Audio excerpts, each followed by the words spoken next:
Quadratic inequalities in two variables. This just means that we're going to now be graphing parabolas. So it's the same stuff as we used in linear inequalities, but we're going to be graphing the parabolas. So let's look at example A. So keep in mind, we want to put a dashed line. If you forget, then just erase and label as a dashed line. I do that often. And my vertex is 3 and 1. So I'm going to plot the vertex of 3 and 1. This parabola opens down and has an a value of 2. So that means when I'm going over 1, I need to go down 2. And normally I go over 1, down 1. Normally I go over 2 and I go down 4, but now I'm going to go down twice as far. So I'm actually going to go down 8.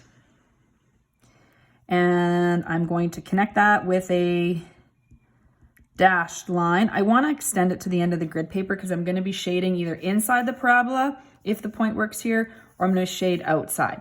So to determine the shading, we need to test a point. I'm going to test 0, 0 again because it's not a point on my parabola. This line got a little bit crooked there. So let's test 0, 0 in my inequality.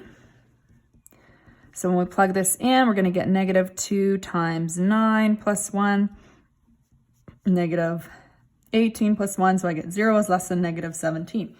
That is not a true statement. So if that is false, what that means is that 0 and 0 is not part of the solution. So the outside of the parabola is not part of the solution. We're going to shade inside. So you're either shading inside or outside. So we're just going to make a note that we're going to shade inside the parabola. So again, you can get your pencil crayons or colors or whatever you want. I just use a pencil here and we shade to the edge of that. Let's look at part B. Determine if the point 2, negative 4 is a solution to the inequality. Because the graph's already drawn, the easiest thing to do is just go to the point 2 and negative 4, and I see that it is shaded. So I'm going to say 2 and negative 4 is shaded. Therefore, it's part of the solution. That's the easiest way to find the answer. Or if you want to find that algebraically, if you did not have the graph and you needed to find it algebraically, you would test 2 and negative 4 into the equality. So I'm going to plug negative 4 in for y. And I'm going to put 2 in for the x. And we're going to evaluate both sides. So we get negative 4 is less than negative 2 times, so 2 minus 3 is negative 1. Negative 1 squared is going to be positive 1. So I'm just going to jump to that. And so we get negative 4 is less than, and here we're going to have negative 2 plus 1, which is negative 1. Negative 4 is less than negative 1.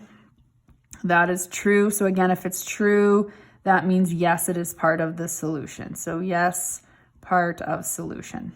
So I'm just showing it matches the same answer as it would if you looked at the shading.